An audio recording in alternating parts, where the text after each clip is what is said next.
अस्सलाम वालेकुम स्टूडेंट्स, कैसे हैं आप सब। मेरा नाम है बिस्मा असगर और अब मैं आपको ये पढ़ाने लगी हूँ कि आपके पास वाटर पोल्यूशन कॉज करने वाला तीसरा सोर्स कौन सा है, और वो है स्टूडेंट्स एग्रीकल्चरल एफ्लुएंट्स।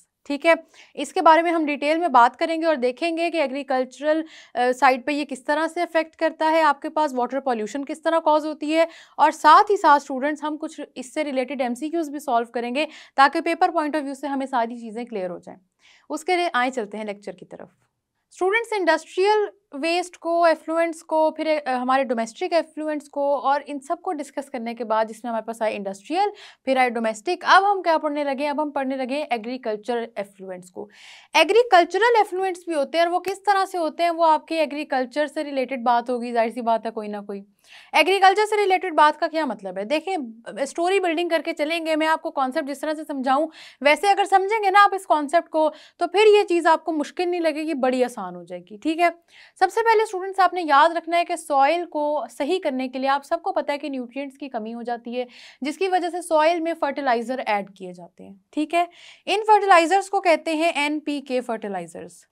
ठीक है, N का मतलब है स्टूडेंट्स यहाँ पे आपके पास फर्टिलाइजर्स में नाइट्रोजन मौजूद होगा, K का मतलब है कि फर्टिलाइजर्स में पोटेशियम मौजूद होगा, और साथ ही साथ आपके पास P का मतलब है कि फॉस्फोरस मौजूद होगा। ठीक है, ये ऑर्डर खराब हो गया लेकिन आप सबने याद रखना है कि जो नाइट्रोजन है ये N को रिप्रेजेंट कर रहा है, पोटेशियम K को रिप्रेजेंट कर रहा है, और फॉस्फोरस आपके पास P को रिप्रेजेंट कर रहा है। ठीक हो गया, इस तरह से फर्टिलाइजर्स यूज होते हैं क्योंकि ये इंपॉर्टेंट न्यूट्रिएंट्स हैं जो सॉइल के पास होने चाहिए ताकि सॉइल से आराम से प्लांट्स की, क्रॉप्स की और हर चीज़ की ग्रोथ हो सके। ठीक है, ये बात समझ में आ रही है। तो अब क्या होता है कि स्टूडेंट्स, एक तो आपके पास फर्टिलाइजर्स का यूज होता है सॉइल में, फर्टिलाइजर का यूज समझ में आ गया। फर्टिलाइजर के यूज के अलावा स्टूडेंट्स क्या होता है कि पेस्टिसाइड्स का भी यूज होता है। दूसरी जो जरूरी चीज है ना जो मैं आपको समझाना चाह रही हूँ वो है पेस्टिसाइड्स। पेस्टिसाइड्स भी यूज होते हैं, और पेस्टिसाइड्स का क्या मतलब होता है, पेस्ट किलिंग। कोई भी ऐसी चीज स्टूडेंट्स जो आपके पास कॉज कर रही है यहाँ पे नुकसानात, पेस्टिसाइड्स का यूज होता है। अच्छा स्टूडेंट्स, पेस्टिसाइड्स क्या होते हैं, पेस्टिसाइड्स का मतलब होता है कि कोई भी ऐसी चीज है जो सॉइल को डिस्ट्रॉय कर रही है, उसको खराब कर रही है। ठीक है, पेस्टिसाइड्स क्या करते हैं कि पेस्टिसाइड्स या तो स्टूडेंट्स आपके पास इंसेक्ट्स हो सकते हैं, हर्ब्स हो सकते हैं, वीड्स हो सकते हैं। ठीक है, वो छोटे छोटे प्लांट्स जिनका कोई फायदा नहीं होता जो एवं ग्रो कर गए होते हैं। ठीक है, इस तरह से आपके पास बहुत सारे डिफरेंट तरह के पेस्टिसाइड्स होते हैं। कोई भी चीज पेस्टिसाइड नहीं, इस तरह डिफरेंट आपके पास स्टूडेंट्स पेस्ट होते हैं। पेस्ट को कंट्रोल करने के लिए बेसिकली पेस्टिसाइड्स यूज की जाती हैं। पेस्ट कंट्रोल के लिए आप यूज करते हैं पेस्टिसाइड्स। और पेस्ट कौन कौन से होते हैं, पेस्ट आपके पास स्टूडेंट्स वीड्स हो सकते हैं, हर्ब्स हो सकती हैं। ठीक है, साथ ही साथ आपके पास इंसेक्ट्स हैं, यहाँ पे फंजाई है, वायरसेस हैं, एक्सेट्रा। कोई भी चीज जो आपके सॉइल को डिस्ट्रॉय कर रही है, डिस्टर्ब कर रही है, उसको कहते हैं पेस्ट। ठीक है, बात समझ में आ रही है।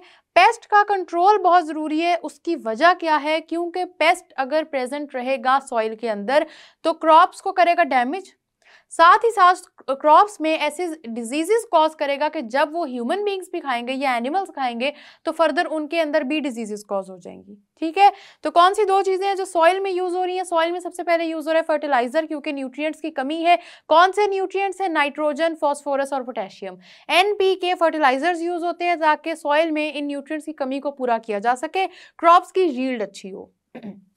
इसके अलावा आपके सॉइल में पेस्टिसाइड डाले जाते हैं क्योंकि बहुत सी ऐसी चीज़ें होती हैं जो क्रॉप्स की प्रोडक्शन को नुकसान पहुंचा रही होती हैं। ठीक है, जिनको हम क्या कहते हैं, हम कहते हैं पेस्ट। अब उसके लिए यूज़ करते हैं पेस्टिसाइड। पेस्टिसाइड का क्या मतलब होता है, जो चीज़ पेस्ट को डिस्ट्रॉय कर रही है या किल कर रही है या उसको कंट्रोल कर रही है। ठीक है, जो आपके पास पेस्टिसाइड्स क्या होंगे, यूज इधर डायरेक्टली टू किल और control the growth of paste.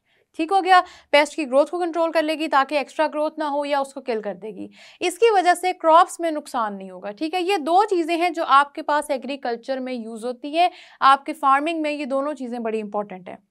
अब ये दोनों चीज़ें वैसे तो इंपॉर्टेंट है लेकिन इसके कुछ नुकसानात हैं। नुकसानात पे हम बात करते हैं। सबसे पहले स्टूडेंट्स आप याद करें बारिश का पानी। बारिश का पानी कितना फ़ायदेमंद है ना, देखें फ़ायदेमंद खैर नहीं, लेकिन बारिश का पानी आपके पास बहुत सारी चीज़ों को एक जगह से दूसरी जगह ट्रैवल कराता है। क्यों, क्योंकि पानी आपको पता है ट्रैवल करता है, और ट्रैवल करता है तो साथ उसके जो भी चीज़ होती है उसको भी बहा के अपने साथ ले जाता है। ठीक है, ये पानी की खसूसियत है।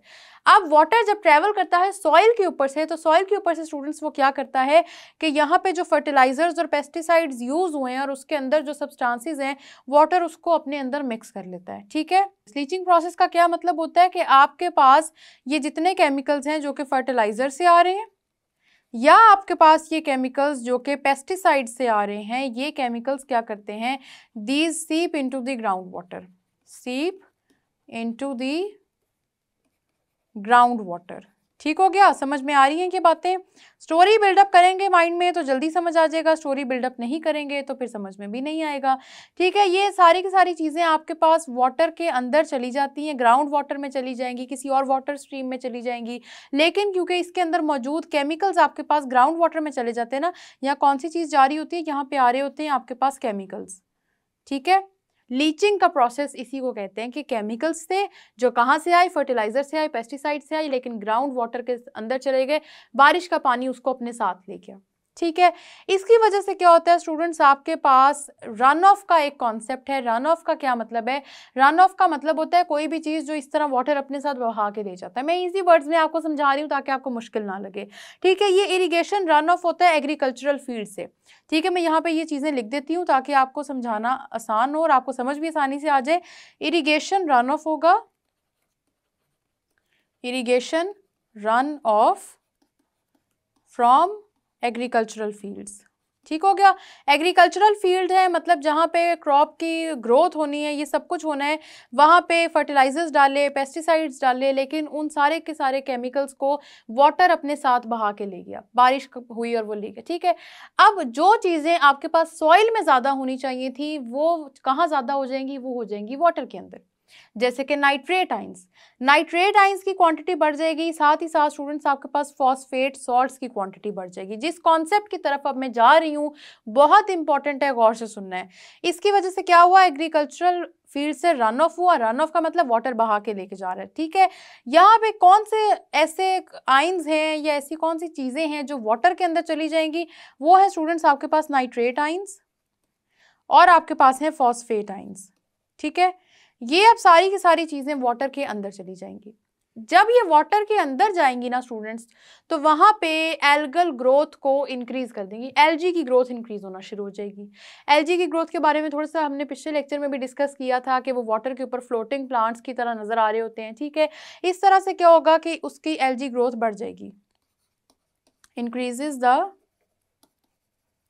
Growth of algae. ठीक हो गया, बात गौर से सुनने वाली है स्टूडेंट्स, बात समझने वाली है।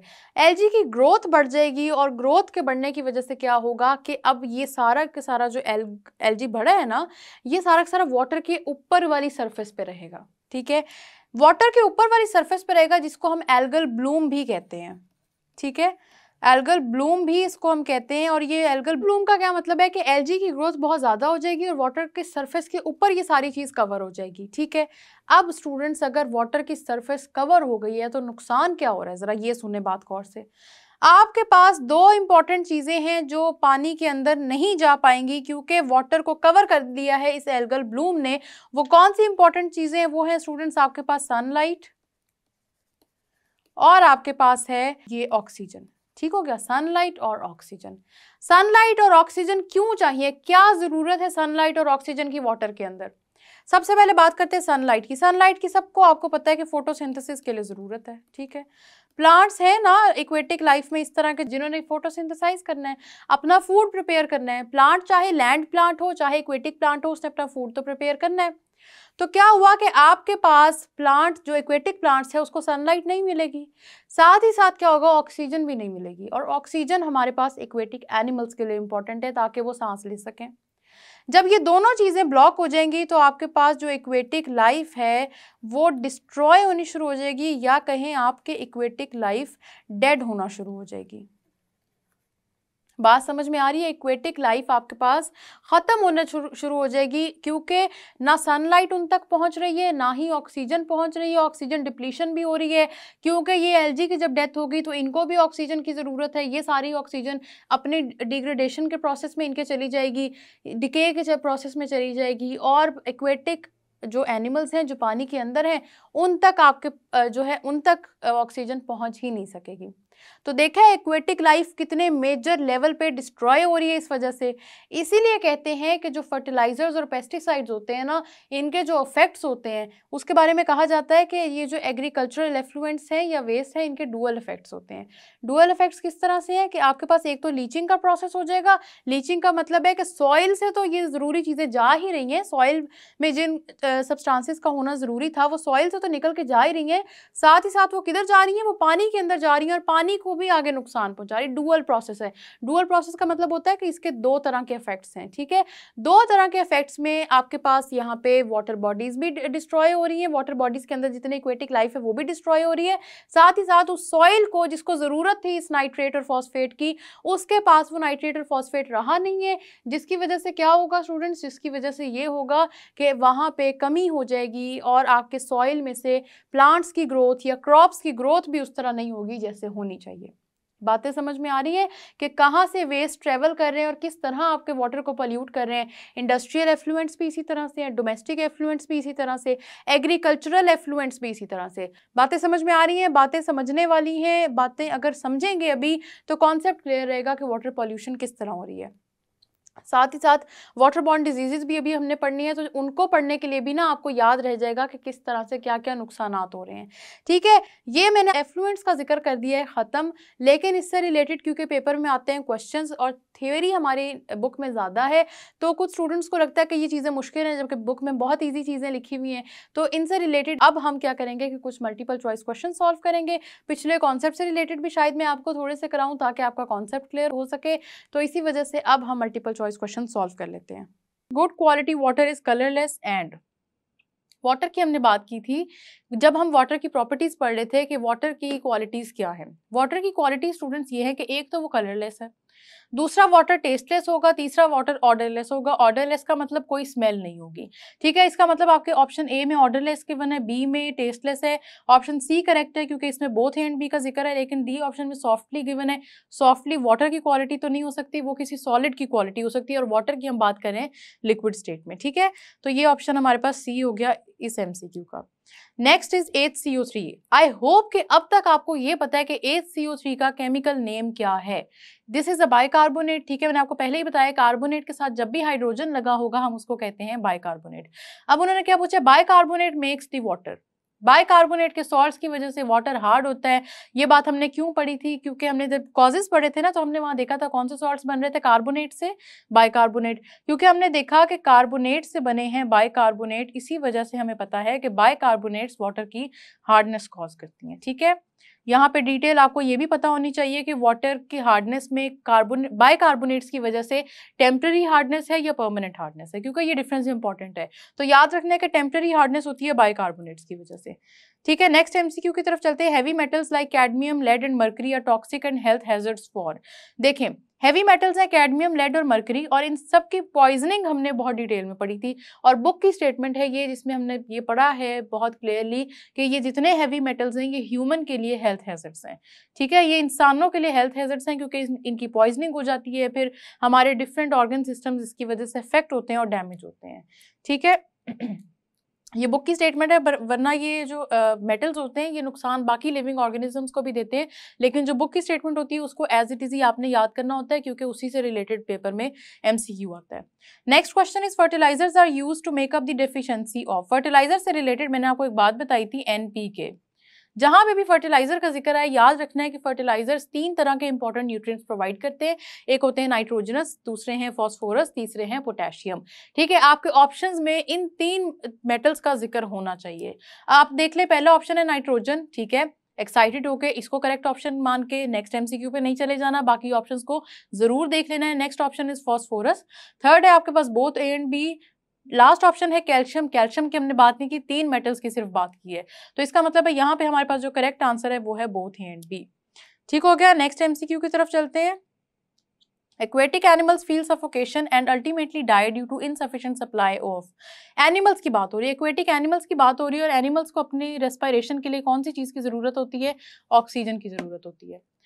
अगर एक्वेटिक प्लांट्स का यहाँ पे जिक्र आता है तो आप कहते हैं कि कार्बन डाइऑक्साइड की जरूरत होती है। ये बात याद रखना है, आपकी स्टेटमेंट आपको क्यों दे रही होती है कि आपका आंसर क्या हो सकता है। ठीक है, आपके पास करेक्ट आंसर है यहाँ पे ऑक्सीजन। हाइड्रोजन भी नहीं चाहिए एनिमल्स को, कार्बन डाइऑक्साइड भी नहीं चाहिए, क्योंकि कार्बन डाइऑक्साइड वैसे भी रेस्पिरेशन का बाय प्रोडक्ट है, क्योंकि ह्यूमन बींग्स को और एनिमल्स को कार्बन डाइऑक्साइड रेस्पिरेशन में नहीं चाहिए होती। ठीक हो गया। हमारे पास नेक्स्ट एमसीक्यू की तरफ चलते हैं। Use of detergents is increasing day by day for cleaning purposes in. अब क्योंकि डिटर्जेंट्स का जो यूज है वो बढ़ता जा रहा है, तो वो कहाँ पे बढ़ रहा है? डिटर्जेंट्स आपके घरों में तो यूज हो रहे हैं, साथ साथ देखें क्लीनिंग के सारे पर्पस, जो क्लीनिंग के जितने भी काम हैं वो इंडस्ट्रीज में भी तो हो रहे हैं ना। तो जितने भी ये डिटर्जेंट्स का यूज है ये हाउस में भी बढ़ेगा, इंडस्ट्रीज में बढ़ेगा। इसलिए आपका both A and B correct option है। क्लासेस देख लें, कोई रेलिवेंसी तो है नहीं, तो ऐसी चीजें देखा करें और स्टेटमेंट्स से फिर आप जो ऑप्शंस हैं उनको रूल आउट किया करें। Next MCQ is which salt present in detergents causes rapid growth of algae in water. This is a very important MCQ, क्योंकि पेपर में ये इसके रिलेटेड पूछा भी जाता है कि आखिर डिटर्जेंट्स में वो कौन सी चीज़ है जिसकी वजह से एल्गी की ग्रोथ इतनी ज़्यादा हो रही है। याद रखना है वो फॉस्फेट्स हैं। ठीक है, सीधी सीधी सी बातें होती है। फॉस्फेट होगा, उसकी वजह से एल्गी की ग्रोथ ज़्यादा होगी, उसकी वजह से एल्गल ब्लूम होगा, ऑक्सीजन की सप्लाई कट ऑफ हो जाएगी, एक्वेटिक एनिमल्स सफोकेट कर जाएंगे और डेथ होने लग जाएगी। इस तरह से वाटर पॉल्यूशन पूरा का पूरा डेंजरस है। स्टूडेंट्स, हमारे पास जो सोर्सेज थे ना वाटर पॉल्यूशन के, वो मैंने आपको सारे के सारे पढ़ा दिए हैं। अब ज़रूरी ये है कि आप इन सब चीज़ों को मुश्किल समझे बगैर इनकी प्रैक्टिस करें, क्योंकि मुश्किल ये वाकई नहीं है, बहुत आसान चीज़ें हैं। आप इनकी प्रैक्टिस करें, दोबारा से इनको रिवाइज करें, फिर आपको ये भूलेंगे भी नहीं। ठीक है, आप इनकी रिविजन करें, अपना ख्याल रखें। हम मिलेंगे नेक्स्ट लेक्चर में, तब तक के लिए अल्लाह हाफिज़।